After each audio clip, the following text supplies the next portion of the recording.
अस्सलाम वालेकुम। आज हम बना रहे हैं चिकन मेथी। ये चिकन को धो के रखी, मेथी को भी धो के रखी साफ तोड़ के। फिर ये मिर्ची लहसुन का कूट के रखी, ठेसा 4 कांदा काट के रखी। फिर अपना भी कढ़ाई रखेंगे, फिर तेल डालेंगे उसमें थोड़ा 2 चम्मच के, इतना बड़े चम्मच।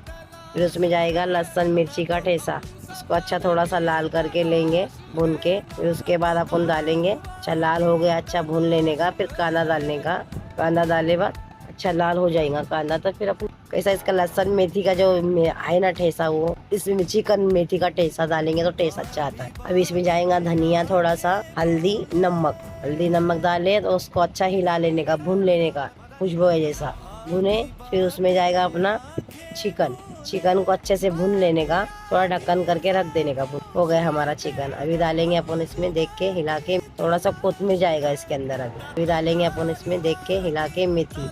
हो गया हमारा पराठा, हो गया हमारा चिकन मेथी। लाइक करिए, शेयर करिए।